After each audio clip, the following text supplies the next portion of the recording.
बिहार में जातिगत सर्वे के आंकड़े सामने आ चुके हैं। चुनावी बिसात बिछाई जा रही है।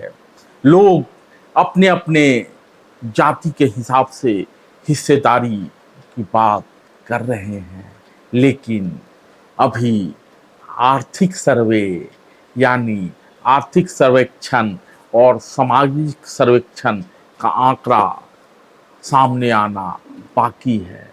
इस बीच लालू के बेटे तेजस्वी यादव ने कहा है, जो कि बिहार सरकार में उप मुख्यमंत्री भी हैं, कि 10% लोगों के पास ही जमीन है, बाकी लोग भूमिहीन हैं। सवाल उठ रहे हैं, तो क्या तेजस्वी यादव जिन 10% लोगों के पास जमीन है उसको छीनने का जुगत बिठा रहे हैं?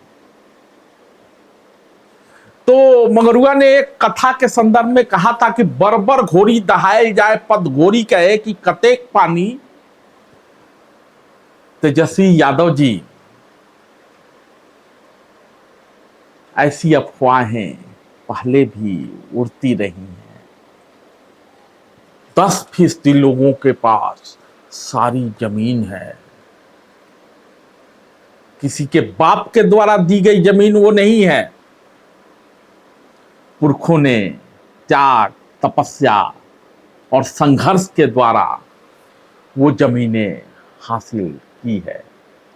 हम दो हमारे दो, हमने नहीं तय किया था। ये भारत सरकार की योजना है। नहीं कहा था भारत सरकार ने कि हम दो और हमारे 9, और उसी 9 के भरोसे आप आंकड़े गिनाने चले हैं और आपकी नजर जमीन पर है। जमीन और लालू परिवार, गिद्ध नजर रहता है लालू परिवार का जमीन पर। तेजस्वी यादव जी, जरा पिताजी से पूछिए कि जब घर से चले थे, पटना वेटनरी कॉलेज में रह रहे थे, भाई के यहां कितनी जमीनें थी लालू परिवार के पास, और नौकरी के बदले जमीन का मुकदमा किसके खिलाफ चल रहा है? छोटे छोटे लोगों की जमीन, 2 कट्ठा जमीन, 3 कट्ठा जमीन, 10 कट्ठा जमीन। नौकरी चाहिए तो जमीन दे दो, और जिस जमीन पर आपके परिवार की गिद्ध नजर है, वो आपके पुरखों ने, आपके पिता ने, मंगरुआ नहीं कर रहा है, मुकदमे चल रहे हैं, भ्रष्टाचार के जरिए जुटाए हैं, लोगों से जमीनें नौकरी के बदले ली हैं।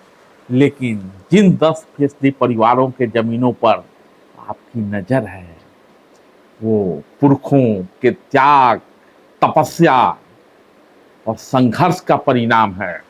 आप हम दो हमारे 9 के आंकड़े गिना सकते हैं और उन्हीं आंकड़ों के बदौलत भागीदारी और हिस्सेदारी की बात कर सकते हैं, लेकिन जमीन पर नजर पड़ेगी तो विरोध होगा, और वो विरोध कहां जाके रुकेगा ये आप भी नहीं जानते और न ही मंगरुआ जानता है। धन्यवाद।